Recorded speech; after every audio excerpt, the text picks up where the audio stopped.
Rain lashed against the windows, creating a symphony of droplets that echoed through the night. Lily typed, a lone figure bathed in the pale glow of her computer screen, her fingers dancing across the keyboard with a sense of urgency.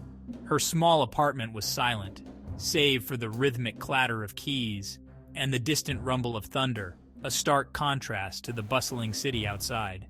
It was past midnight, the witching hour, when the world seemed to hold its breath. The city outside was asleep, but Lily was wide awake, her mind racing with thoughts and ideas. Deadlines loomed, and she had no choice but to power through, her determination unwavering despite the late hour. A cup of cold coffee sat forgotten beside her, a testament to the passing hours and her relentless focus. Lily sighed, the silence of her apartment pressing in on her, a heavy reminder of her solitude. She missed the comfort of background noise, the comforting murmur of her roommates, the laughter and chatter that filled the space. They were out, painting the town red, enjoying the night and each other's company. Lily had declined their invitation, choosing work instead, believing it was the responsible choice. Now, she almost regretted it. Almost. The weight of her decision settled on her shoulders, a reminder of the sacrifices she made for her ambitions. The sudden shrill ringing of the phone pierced the quiet. Lily jumped, her heart pounding in her chest. She stared at the phone, a sleek black device, as if it were a foreign object. Who would call at this hour? Unease coiled in her stomach. She hesitated, her hand hovering over the receiver. The ringing continued, insistent and demanding. Finally, she picked it up. Hello? Her voice was a shaky whisper, barely audible above the storm raging outside. Silence. Lily frowned, pressing the phone closer to her ear. Hello? Is anyone there? Still nothing. Just as she was about to hang up, a voice, low and guttural, whispered on the other end. You shouldn't be alone. Lily's breath hitched. Fear, cold and sharp, shot through her, paralyzing her for a moment. The voice, barely a whisper, sent chills down her spine, making her feel as if icy fingers were trailing down her back. It was deep, raspy, and undeniably malevolent, carrying a threat that was impossible to ignore. Who is this? She demanded, trying to keep her voice steady. Lily's voice came out higher than intended, laced with a tremor she couldn't disguise, betraying her fear. The only response was the crackle of static. She quickly slammed the phone down, her heart hammering against her ribs, echoing in her ears. Her hand trembled as she reached for her cell phone, intending to call the police, her mind racing with what to say. But what would she tell them? That she received a creepy phone call? Would they even take her seriously?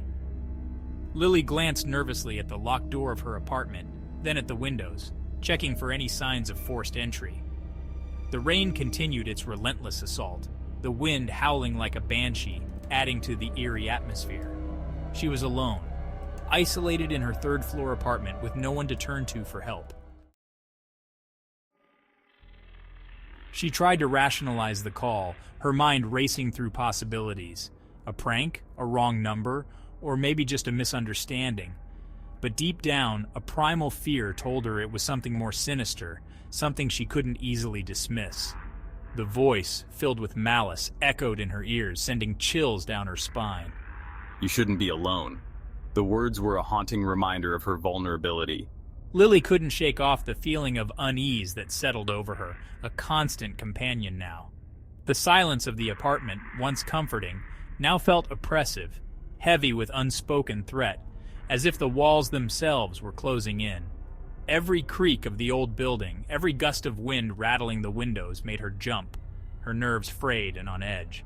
She tried to focus on her work, to lose herself in the words on her screen, but it was impossible. Her mind kept wandering back to the call. The phone call had shattered her concentration, leaving her raw and vulnerable, her thoughts scattered and unfocused. Lily kept glancing at the phone, dreading yet anticipating its ring, her heart pounding with each glance. She was trapped in a net of fear, her own apartment transformed into a prison, every shadow a potential threat, every sound a possible danger. The phone rang again. Lily screamed, the sound ripped from her throat. She scrambled back from the desk, her chair toppling over with a loud crash. Her eyes darted to the phone, its insistent ring shattering the silence.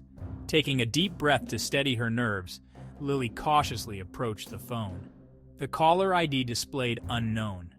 Her finger hovered over the answer button. Curiosity warred with fear.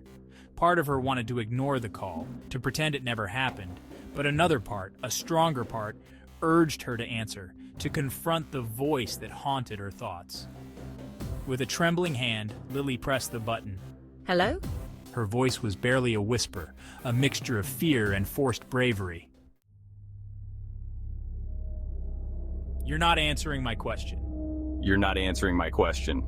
The same chilling voice, closer now, sent a shiver down her spine. What question? Lily whispered, her hand tightening around the phone. Why are you alone? The voice, laced with a chilling amusement, sent a fresh wave of fear through her. Lily's mind raced. Who was this? And how did they know she was alone? A cold dread crept up her spine, tightening its icy grip around her. Her apartment, once a sanctuary, now felt like a cage. I don't know what you're talking about. Lily stammered, her voice trembling. A low chuckle echoed from the phone, sending chills down her spine. Don't you, Lily? Her name. He knew her name. Panic surged through her, constricting her throat.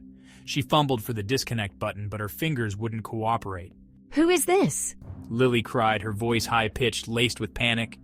Don't you want to play a game, Lily? The voice was closer now, as if he were just outside her door. Lily's breath caught in her throat. She could hear the faint sounds of the city outside, the drone of a distant siren, the rumble of a passing truck. But they seemed miles away, irrelevant to the terror that had invaded her apartment. She crept towards the door, her hand shaking as she reached for the lock. She had to get out, to find help. Where do you think you're going, Lily? The voice, now a menacing growl, stopped her in her tracks. Lily's blood ran cold. He was here. He was right outside her door. She fumbled with the lock, her fingers numb with fear. Don't move, Lily. The voice was a whisper now, close enough to feel his breath on her skin. Lily's heart pounded against her ribs, a frantic drumbeat in the silence. She was trapped, with nowhere to run, nowhere to hide. She threw the deadbolt, her hand shaking so badly that she fumbled with the lock. Adrenaline surged through her veins, a primal instinct to survive kicking in. The phone slipped from her grasp, clattering to the floor. Lily didn't dare take her eyes off the door. The only sounds were her ragged breaths and the pounding of her own heart. Seconds ticked by, each one stretching into an eternity. The silence was deafening, more terrifying than any sound the caller could have made. Where was he? What was he waiting for? Lily's hand trembled as she reached for the doorknob. She had to see, had to know if he was really gone. Slowly, cautiously, she turned the knob and pulled the door open. The hallway was empty. Relief washed over Lily, weak and shaky. She stepped back into her apartment, her legs feeling like jelly. She leaned against the wall, her chest heaving as she struggled to catch her breath. As she bent to retrieve her phone, a sudden ping made her freeze. A new message flashed on the screen. You can't hide forever, Lily. Terror flooded back, stronger than before. He wasn't gone. He was watching, waiting. Lily's gaze darted around the room, searching for any sign of the intruder, but there was nothing. She was alone. Or was she? The apartment seemed to close in on her, the walls pressing against her, suffocating her. The silence, once comforting, was now filled with unseen menace. Every creak of the floorboards, every rustle of curtains, sent shivers down her spine. Lily knew, with chilling certainty, that this wasn't over. The midnight caller was out there, somewhere in the shadows, watching, waiting. And she was his next target. The rain continued to lash against the windows, a steady rhythm that mirrored the fear pounding in her chest. Lily was trapped in a nightmare, a chilling game of cat and mouse with an unseen stalker, and she had a sinking feeling that she wasn't going to win.